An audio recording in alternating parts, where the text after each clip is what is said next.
अस्सलामुअलैकुम, how are you all? I hope you are great. Students मुझे कहते हैं सर डायरेक्ट इनडायरेक्ट समझा दें। देखें, पहले जिस तरह मैंने आपको बी स्ट्रक्चर समझाया, उसके बाद मैंने आपको टेंसेस समझाया, तो आपके लिए चीज़ें आसान हो गई थी। अभी मैं कॉम्प्लिकेटेड रूल्स में नहीं जाने लगा, आसान फ़लसफे में कि एक मजदूर बंदे को भी समझ आ जाए कि डायरेक्ट इनडायरेक्ट क्या होता है, वो अभी मैं तजर्बा करने लगा आपके सामने। आपको देखें ईजी लगेगा। आपने क्या करना है कि अपने घर के अंदर 3 लोगों को खड़ा कर लेना है, 1 2 3 मुख्तलिफ जगहों पे। एक तो आपने सामने खड़ा करना है, ठीक है, अपने, और तीसरा बंदा आपने दूर करके खड़ा कर लेना है, ठीक है। मैं भी आपको इसका तजर्बा करके दिखाता हूँ। मिसाल के तौर पे एक तो मैं हूँ मुबीन, ठीक है, ये मैं खड़ा हूँ और मैं क्या करने लगा हूँ, मैं अपने बिल्कुल सामने एक लड़के उसामा को खड़ा कर लेता हूँ, ठीक है। ही इज़ माई फ्रेंड, मेरा दोस्त उसामा है। अपने लिए तो मैं लगाता हूँ ना, ये आई लगाता हूँ। बात जब मैंने करनी है मैं आई लगाऊंगा ना, और उसामा को जब मैंने मुखातिब करना है तो मैं इसको यू ही कहूँगा। मैं कहूँगा उसामा तुम अच्छे हो, यू आर गुड। तो ये तो 2 खड़े हो गए, एक मैं खड़ा हो गया, एक मेरा दोस्त उसामा खड़ा हो गया। तीसरा बंदा आपने दूर खड़ा कर लेना। वो तीसरा बंदा कौन हो सकता है वो मैं यहाँ पे कर देता हूँ। ये तीसरा बंदा मैं यहाँ पे लिखने लगा हूँ। ये 3 लोग हो सकते हैं, ही, शी या दे। ज़्यादा भी हो सकते हैं, मतलब स्टूडेंट्स हो सकते हैं मेरे काफ़ी ज़्यादा, ठीक है। शी कोई लड़की हो सकती है उधर, ही कोई लड़का हो सकता है। आपने ये 3 लोग खड़े कर लिए, तो अभी मैं आगे आपको डायरेक्ट इनडायरेक्ट का फ़लसफ़ा समझाने लगा हूँ, ठीक है। उसामा को मैंने कोई बात कहनी है तो मैं सिंपली उसको यू कह के मुखातिब करूँगा, यू आर गुड उसामा, तुम बड़े अच्छे हो। उसामा ने मुझे कोई बात कहनी है, उसामा मुझे कह लेगा मुबीन यू आर गुड, ठीक है। यहाँ तक तो आपको समझ आ गई है, ये आसान है। लेकिन खिचड़ी कहाँ पे पकती है? खिचड़ी पकती है जब एक दूसरे की इनकी बातें एक दूसरे को बतानी पड़ती हैं। इट इज़ जस्ट लाइक कि 2 लोगों की दोस्ती होती है, तो कोई तीसरा बंदा बीच में फूट डाल देता है, मिसकम्युनिकेशन करवा देता है, एक दूसरे की बातों को वो सही तरह कन्वे नहीं कर पा रहे होते। मतलब इसकी बात मुझ तक गलत तरीके से पहुंचा दी गई, ठीक है, मुझे समझ नहीं आई, तो मैंने कह दिया जी लड़ाई होगी फॉर एग्ज़ाम्पल। तो अभी मैं आपको ये समझाऊंगा। अब हम देखते हैं कि ये ही से हम कोई बात कहलवाते हैं। जो ही वो दूर खड़ा हुआ है ना, उससे हम कोई बात कहलवाते हैं। हम कहते हैं यार तू कोई बात क्या है, और ये जनाब सब कहते हैं आई एम सैड, मैं उदास हूँ। इस बंदे के सेम टू सेम अल्फाज हैं ये जो इसने कह दिए हैं। अब यही बात मैंने इस बंदे को बतानी है।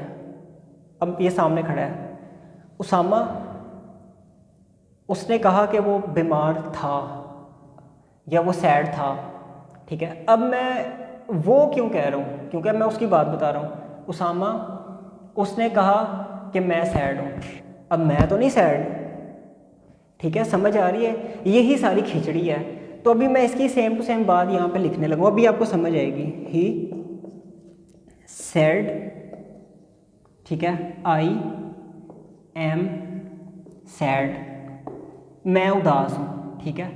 लेकिन इशू ये आ रहा है कि ये आई तो ये भी आई है, तो क्या इस आई से मुराद मेरी बात तो नहीं हो रही, या इस आई से मुराद उस बंदे की बात हो रही है? ये कन्फ्यूजन है बस, इसके अलावा तो कोई मसला ही नहीं है। अच्छा, ये कन्फ्यूजन दूर कैसे होगी? ये देखें, ये मैंने 2 कॉमे लगा दिए। ये अंग्रेज़ों का तरीका है कि उसकी बात को सेम टू सेम जब इस उसामा को बता दी गई, ठीक है, सेम टू सेम इस उसामा को मैंने बता दी उसकी बात, बगैर किसी रद्दो बदल के, बगैर किसी चेंजिंग के, तो ये डायरेक्ट तरीका हो गया। क्या? डायरेक्ट, कि मैंने डायरेक्टली उसकी बात सेम टू सेम बता दी। लेकिन उसकी बात को अगर मैं अपने अल्फाज में बताऊंगा तो मैं क्या कहूँगा? मैं इसको अपने अल्फाज में अगर करूँगा तो वो इनडायरेक्ट तरीका होगा। मैं कहूँगा ही टोल्ड, या सेड भी कर लें, ही सेड या टोल्ड दैट। अब इसमें एक दैट का इजाफा होगा। अब ये मैं इनडायरेक्ट तरीके से बात बता रहा हूँ, इनडायरेक्ट, ठीक है। ये आई किस में बदलेगा? इसमें, क्योंकि मैं उसकी बात बता रहा हूँ। ही ये जो है इस टेंस के अकॉर्डिंगली चेंज होगा। पीछे अगर पास्ट है तो ये वॉज में चला जाएगा। इसके बड़े कॉम्प्लिकेटेड रूल्स हैं। पीछे प्रेजेंट, पास्ट, फ्यूचर होगा तो आगे कैसे कैसे चेंजिंग होगी, इधर ही, शी, इट में से क्या होगा तो आगे जाके क्या चेंज होगा। अभी मैं डिटेल में नहीं जा रहा। अभी मैं आपसे सिर्फ ये रिक्वेस्ट कर रहा हूँ कि आपने कमरे के अंदर 3 लोग खड़े करने हैं, उर्दू में ये तजर्बा कर लें कि आपको बेसिकली इसका कॉन्सेप्ट क्लियर हो जाए कि ये है क्या, डायरेक्ट बात करना क्या होता है और इनडायरेक्ट बात करना क्या होता है। जब तक आपको ये फ़लसफ़ा नहीं समझ आएगा तब तक आप इंग्लिश में कैसे प्रैक्टिस कर सकेंगे? रूल्स में तो तब जाएंगे ना जब तक ये फ़लसफ़ा क्लियर नहीं होगा। अच्छा जी, ही वॉज सैड। अब मैंने उसकी बात को कह दिया। ये वॉज क्यों आया? क्योंकि जब उसने कहा ना आज से 1 साल पहले, at the time of speaking वो सैड था।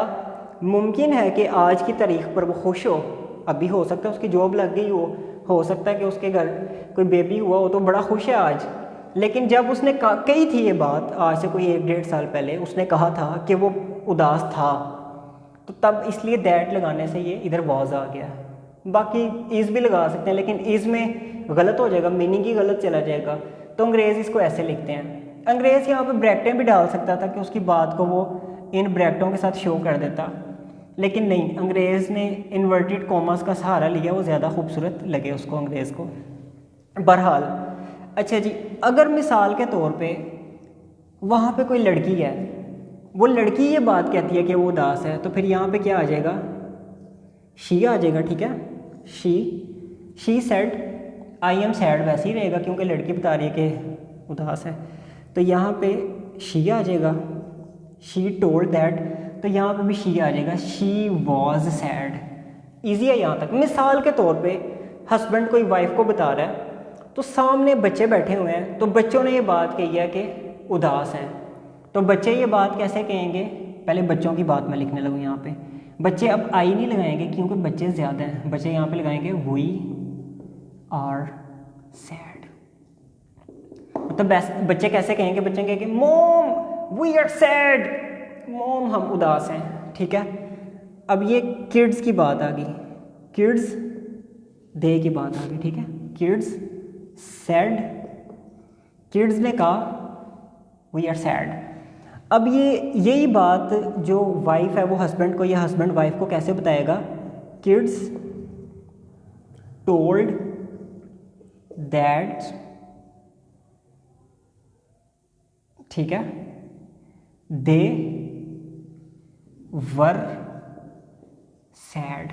उन्होंने कहा कि वो बच्चे, यानी कि वो, और इधर आई नहीं आएगा क्योंकि वो ज़्यादा है, और इधर वो ज़्यादा है तो दे आएगा।